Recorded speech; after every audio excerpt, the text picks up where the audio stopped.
My mother has autism.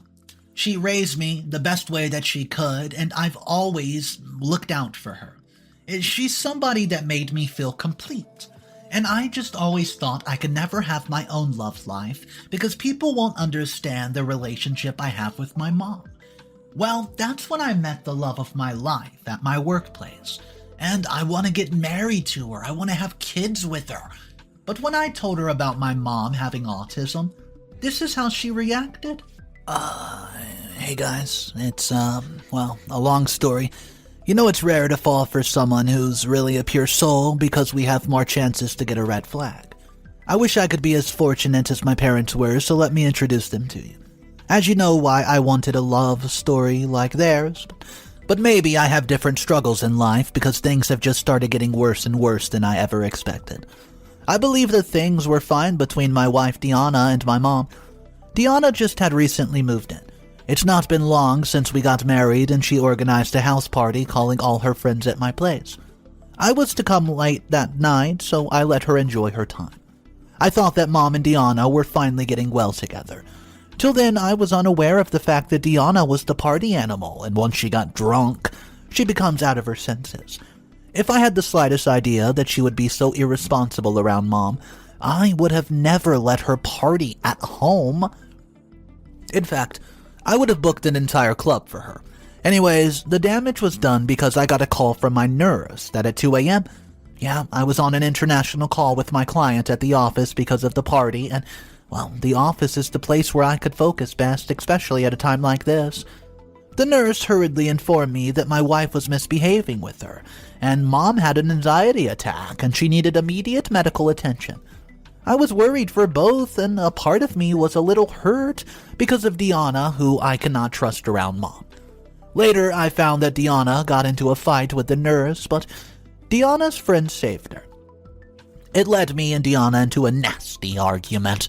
After being sobered up, she promised to never let it happen again. Not only that, she also apologized to the nurse for losing her calm, because of which she had agreed to rejoin. Let me tell you my backstory of how things led to this, though. My mom, she's 67, she's in her late 60s, but in her mind she's still just like a 12-year-old kid. She's such a pure joy soul that my dad, who by the way is no more unfortunately, has fallen so hard for her that he fought the entire world just to be with her and take care of her. Mom was actually born with autism. Her brain developed really slow, which led to her struggles in learning to grasp simple things.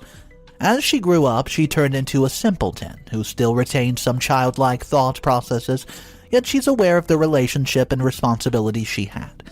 So at least she acts like a mother, trying to take care of me in her own way, if not like every other conventional mom. But her intentions are easy to understand.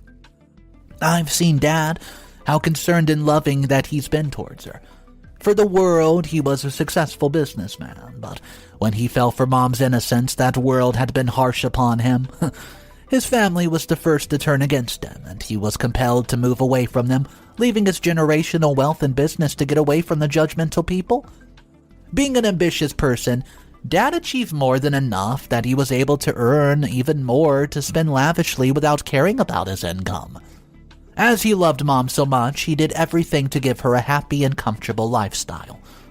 According to Mom, she had tried to be a perfect wife to take care of Dad and her home, but in real life that was quite the opposite. As I've learned from my dad, he never made her feel like it, not to let her feel degraded.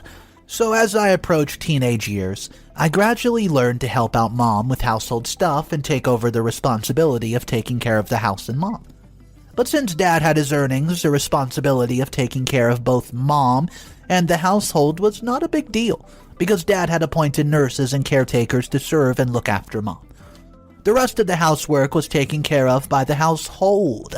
So technically, homemaking was something in automated mode, as no one had to do anything as such apart from supervision. By the time I was able to complete high school, my dad had been diagnosed with prostate cancer. He was worried about both of us and seeing Mom's condition and her medical expenses on a daily basis for her medications and therapy. He kept that in mind, knowing that once I grew up, I would not have to be burdened by spending my money on her.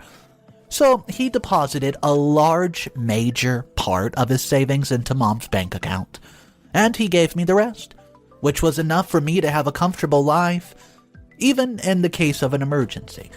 But besides our great financial situation, you can imagine how tormenting it is to be for a child to see either of his parents living their last time in life. We could not hide that from Mom either. Dad especially promised to take care of her and never let her just feel his absence. It made her really depressed. And it exactly turned out like that because his death took a heavy toll on her mental health. I felt helpless and could not make up for his absence even though I myself had been suffering from the pain in the situation. I felt I was all alone, unable to hold myself together, and I started sobbing. But when Mother witnessed me in this state, she actually came to console me. For the first time in my life, I felt that I had a mother beside me to take care of me, and I was not alone.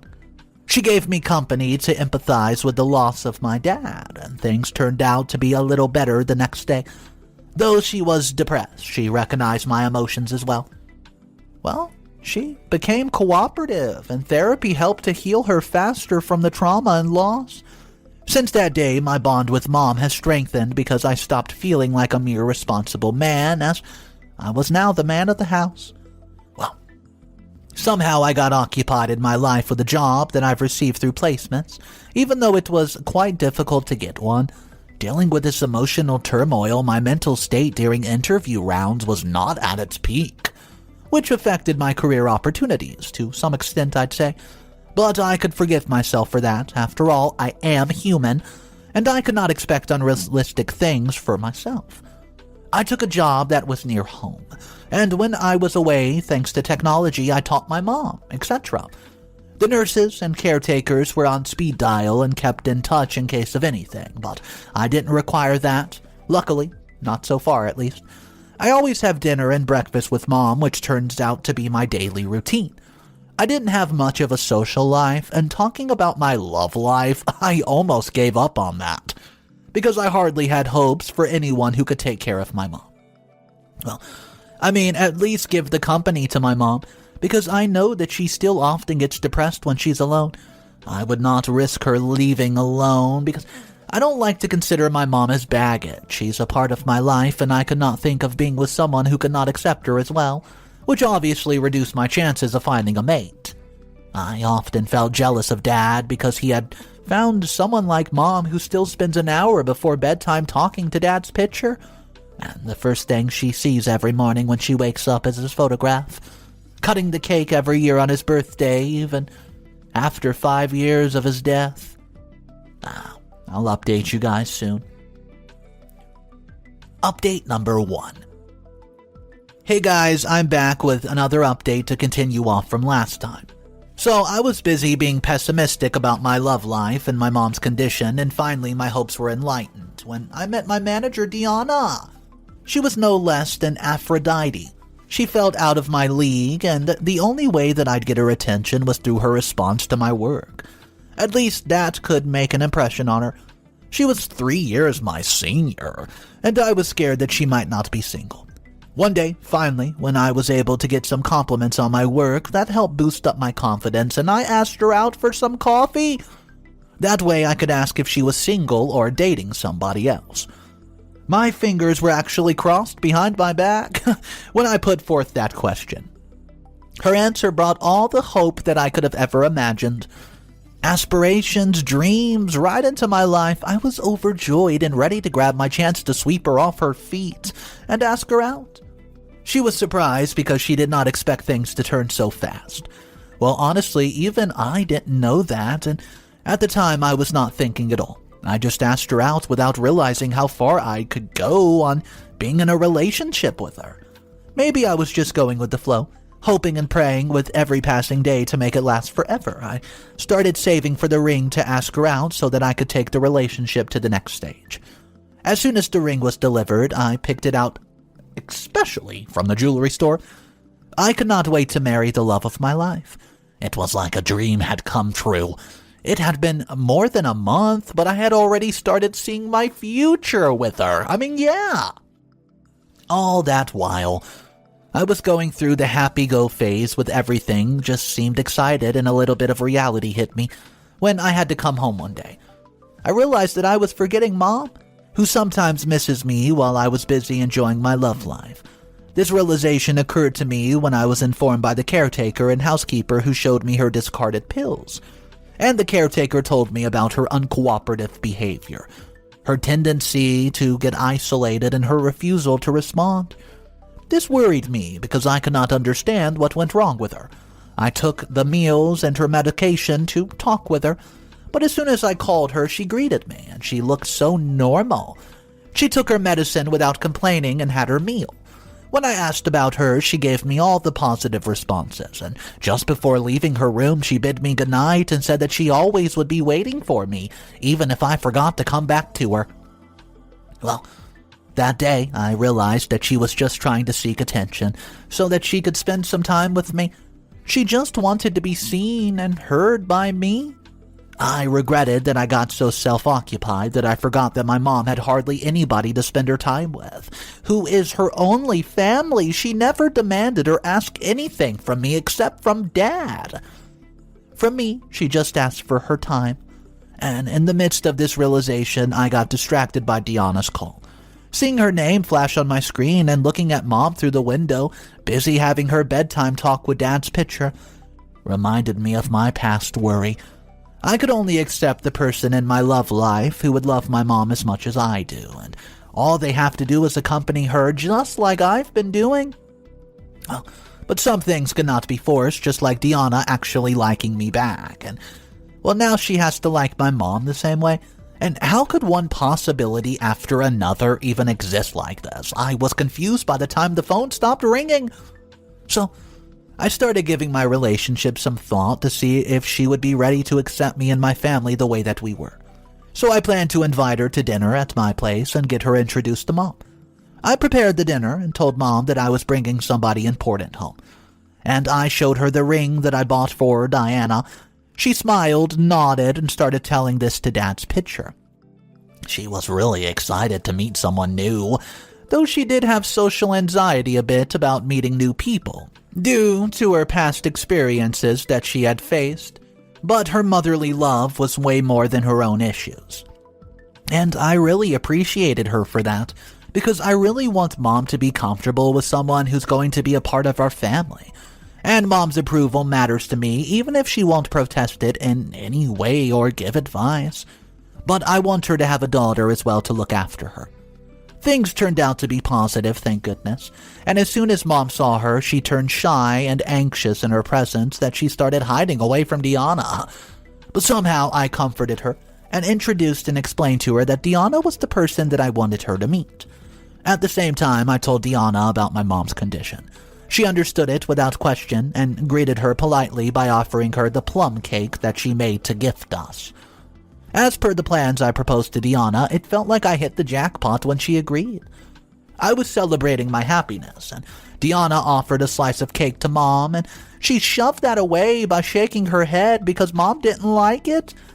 Deanna disliked it and glared at her, and I tried to calm down the situation, but just then I got a call from the office. So, I go outside because I knew it was important and it would take a bit of time. As soon as the call was over, all of a sudden I heard the sound of something breaking, following Deanna shouting, so I rushed back. Mom looked scared and Deanna looked furious. Looking at me, she started complaining about how Mom had spilled wine on her white dress. Mom was so nervous, she could not think of apologizing, so I did on her behalf. I told her that Mom is autistic and she might not be well versed with pleasantries, etiquettes, or formalities. Mom could not understand much, and she got scared when she glared at her. She could not utter a word. Mom was on the verge of an anxiety attack. So, to calm her down, I sent her inside the bedroom to have some sleep and come back to Diana.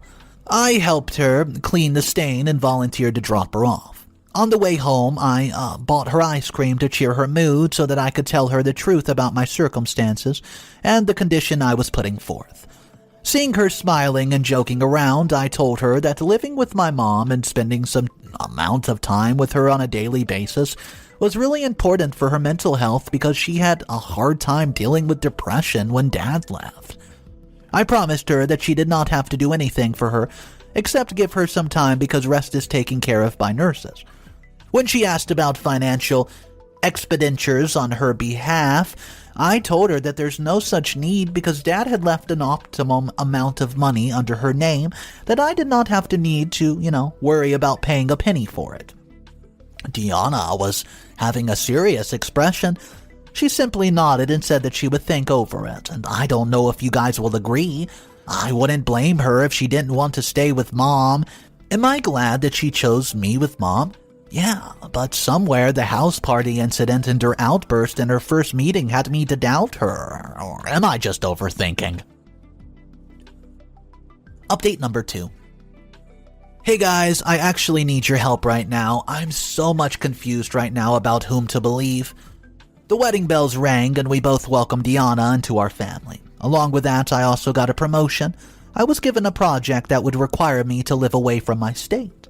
Since Deanna was still not entirely family and, familiar with the household, especially with Mom, and Mom was still reserved around her presence, so I did not accept the promotion right away because I didn't want any of them to have a hard time adjusting to each other. I thought of a few plans so that they could get to know one another, like dinners, movies, and road trips to short distances, and things worked little by little, though not great. But at least Mom started being less anxious, and I was relieved that at least it worked out between them. Even Deanna began understanding Mom's responses and behavior because Mom doesn't speak much. I admired Deanna's patience while dealing with her, but as I said about my promotion, which was still pending, I informed them about accepting it. I signed in for the project without worrying, and just then this house party incident occurred. I didn't have the option to back off now, but after Deanna's promise and apology, I let it go, and made sure to always stay in touch with Mom, if not every day, but at least once a week. She bid me goodbye, and as usual, the nurses and caretakers were on speed dial, so it was easier to keep track of her health. The project was quite hectic. It required me to stay on site, submit timely reports, and commute with the contractor. I'd say it took about 10 hours to 12 hours, and I had a few weeks before the deadline, or otherwise the company would face penalty issues. At least I did not need to make time to text Deanna asking about her and Mom. That could be done on a daily basis. I always send voice messages to Mom, knowing she won't be able to read from time to time. On weekends, I always video call both of them. Mom somehow looked different, but Deanna always said that I was just overthinking it. One day I get a text from a nurse saying that she had resigned from her job. She only said that her job was over and I cannot conclude much living far away like this. After all, I trusted Deanna, so there's no point in doubting her.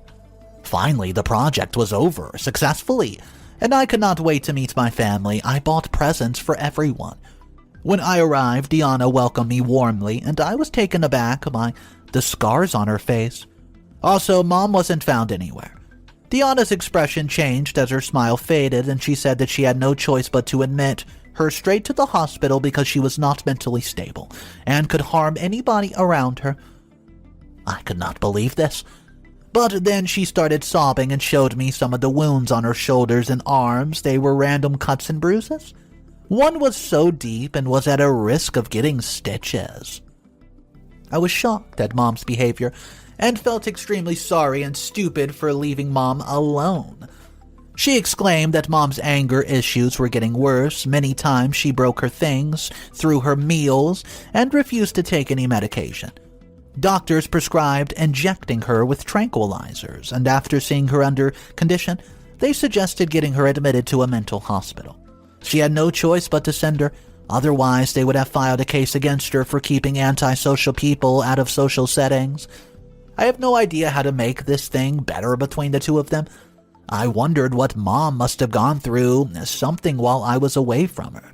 What triggered her so badly? That was what she never was that kind of person ever, who was such violent outburst. In fact, she did the exact opposite of that. But the wounds on Deanna's limbs say otherwise. I could not figure out how to make things right. Please help and suggest to me what you should do. What should I believe in? Update number 3. Hey guys, it's me again. Well, I hope you're doing well, and if you're not, here's some drama as a sort of reward for sticking with me this long. Now that I've realized that I've been blinded by love for so long, I failed to trace the signs beforehand. I suggest you don't be like me, and the sad reality is that I'm not as lucky as my parents to find their true lover. This was how it was. I asked Deanna to at least book my appointment so that I could get to know about Mom. I had not even been long since I've returned, and it's been merely 2 days since I found time after rejoining. I reverted back to my old habits of making some time for Mom, but when she was not around, I was waiting just to meet with her. So, Deanna said that the doctors have denied giving appointments because her therapy is already scheduled. She also said that I should have some patience since I'm not used to living away from her. She'll be fine. After my conclusion, I waited for a day or two, but the next morning I get an email as a reminder for a pending bill payment. It was from the hospital where Mom's been receiving her therapy and the nurses that were appointed as caretakers for Mom. It was the same hospital where she was admitted. My bills never went pending. I tried making the payment thinking that I've been absent for quite a while and that it must have been forgotten by Deanna. But while making the payment, it denied me, saying I had insufficient balance. How's that possible? I thought of going to the bank to get it checked myself, but then all of a sudden I saw a red car parked in front of my door. Deanna immediately came running towards me and pulled me to show me the new car that she purchased from her savings. She wants me to take a test drive, and when I turned around, I saw a few toys. When I asked, she told me to drive it first and she would tell me on the way. We had a great ride, and she broke the news that she was expecting. I was overjoyed by the news and really miss Mom badly. And thinking about that, the same question popped into my mind. That went wrong. What happened to the bill payment? I thanked Deanna for the ride and told her that I would be back soon because if I told her, she would not have been convinced that I was overthinking. So, I went to the bank, and it stated that the same thing was happening. There's no money in Mom's account. Even the papers had signed of Mom's amateur handwriting giving away the money to Deanna. Really? And why would she do that? I thought to ask Mom, and the timing was so good because I just got a call from the hospital telling me that the due date has been pending. Otherwise, they'll soon send the patient away to an old age home shelter after getting family members' consent. I rushed back to the hospital to pick her up and asked her about her recent reports regarding her anger issues and everything that Deanna talked about. The doctor gave me a questionable look and asked if I knew my mother, better than how I could believe her. But I had a reason that she had shown me the wounds that she got, and the doctor seemed kind of shocked and showed me the reports to support his claim with evidence. I could not understand how Deanna could get hurt if nothing was wrong with Mom. I knew she was not that kind of person.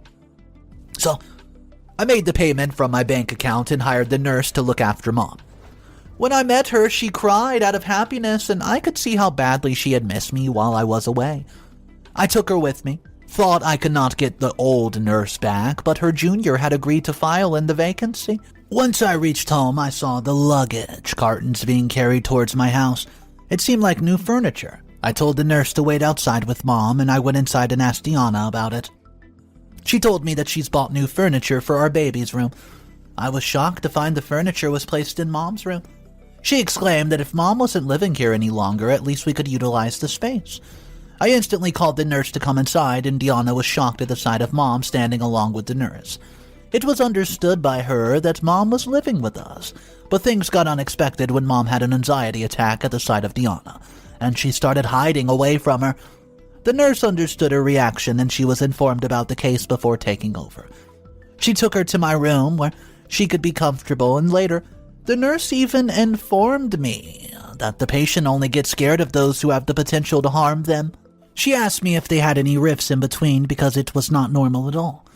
When I reached Diana, I saw her sulking in her room, and the dots started connecting how the money disappeared from the Mom's account, and Deanna bought the car right after that. The timing looks a little weird, even if Deanna had not sent Mom away. The only thing that bothered me was how she got wounded. So I asked how she was, and we decided to get her full body checked out as a precaution for our upcoming baby. Also, one of the scars, which was deeper, still hasn't healed yet. She got instantly nervous, and I told her to stay calm, which is the most important thing, and I left Mom under the nurse's surveillance and took her to the hospital. I told her, well, the doctor especially, to have a look at her injuries, her bruises, cuts, and wounds. They were all analyzed, and it was quite distinguishable for the doctor what kind of wounds came under self-harm. All my doubts were confirmed when I got the report. Believe me, this was the most horrifying part for someone who's in love with the person. Well, it's so dangerous that they could deliberately harm themselves. The doctor had warned them to stay careful with such patients. It's not safe to be around them, and suddenly the worlds clicked in my mind. I called the psychiatrist from the hospital where Mom was admitted, breaking the news. He was concerned for me and offered to admit such patients, so I called them to pick up the patient from the given address because I could not guarantee that things would go crazy.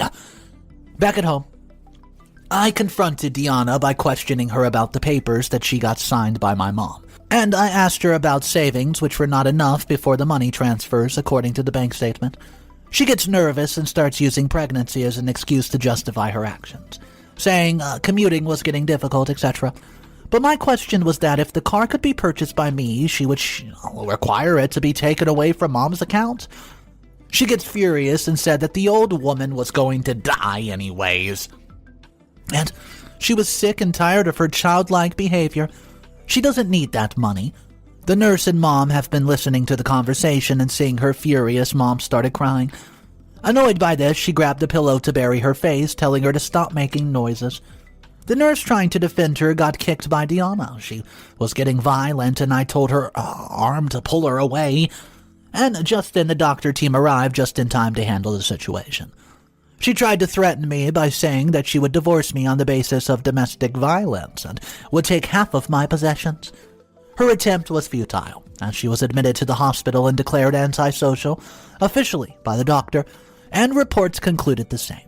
Well, apart from that, her mental condition has now been confirmed as unstable, so her finances were also managed by me, which obviously went for Mom's treatment. Whatever amount of money was taken away, the car was sold at a good price without incurring drastic losses. Final update.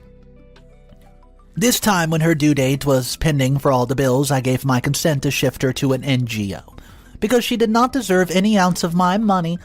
The divorce proceedings are still going on, and I know you guys must be judging me for leaving her pregnant in a mental hospital, but the doctors have suggested that it's not right for her to get pregnant because of her violent behavior. She could even harm her own child as well, and I was not interested in that either. So I tipped them to drop the child because she would use her pregnancy as, well, to claim my possession. And I'm confident that the rest of the decision will be my favor because I can afford a lawyer. Moreover, I have bank statements to support my evidence of how she tried to take away the money. Well, I don't know if this story is real, but can you imagine if it was? What an insane amount of events. I mean, first we have OP, who is being raised by his autistic mother, and he saw a lot of struggles trying to grow up, survive, and just move on, and basically move out of his house, go and get a love life started, and it all always revolved back to his mom. So that was hard for him to cope and deal with. And then on the other hand, he meets Deanna, who seems like the most perfect human being to him, and she's so welcoming of the mom at first. All this to find out some crazy things when he returned from that business trip. But I think the most insane part of the story is when Deanna gets admitted to the mental health hospital, the same place that she sent OP's mom. I mean, this story was wild. I want to know your thoughts about it, guys, so let's talk about it down below in the comment section. Let me know your thoughts, your feelings, and what you would have done if you were in OP's position. My name's Mr. Reddito. I narrate stories like this every day, so if you do want to be a part of these daily readings, go ahead, subscribe to the channel. I'll see you guys tomorrow. And of course, just remember, it's cool to be kind. Peace.